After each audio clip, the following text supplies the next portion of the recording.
Great, thanks so much, and it's nice to be here. I look forward to the conversation. We'll talk both about how these climate journalists are thinking about the climate moment we're in, both as observers of the story and then also as practitioners, and how they are making decisions about reporter deployments, subjects to focus on, and the evolving story. I'm going to start with a few questions for the whole panel.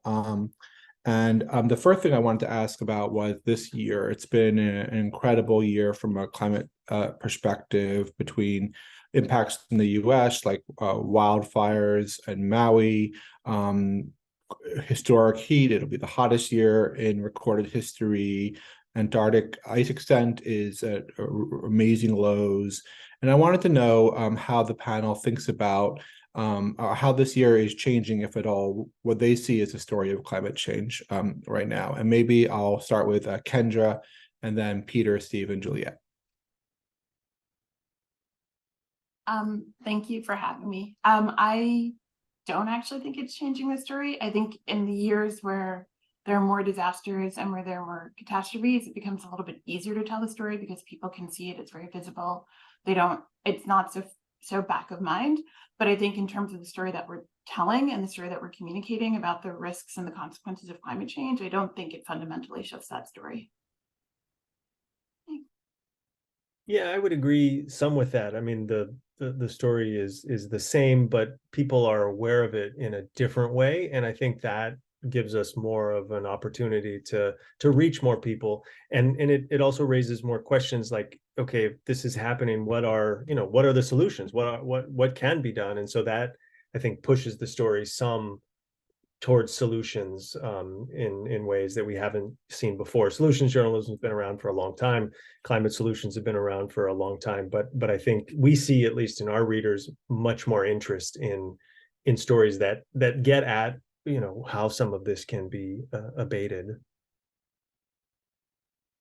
Yeah, I agree with Kendra and Peter as well. I think for us, what we're seeing in this year and anytime where you're having more and more visible kind of effects and coverage, is we actually get more pitches to do stories that are interconnected with other topics, where climate is connected with other issues, and that seems to be happening now with the proposals we're getting from various newsrooms and grantees to kind of explore other avenues to discuss the issue of climate change beyond just the big headlines.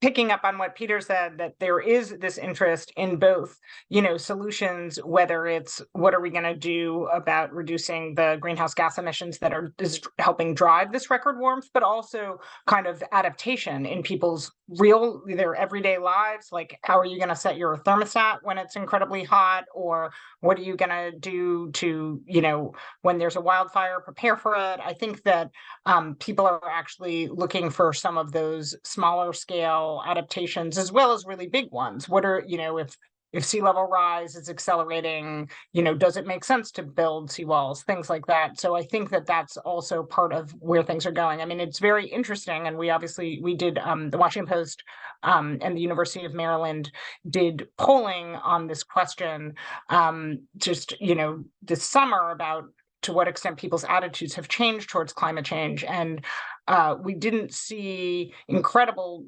shifts in terms of people's awareness, although there were things like people were aware of wildfire smoke in a way that they hadn't been before. And so that's one example. I think that was one of the most tangible manifestations of climate change that we've seen, that certainly has affected North America, just as we've seen, record warmth and other impacts across the globe.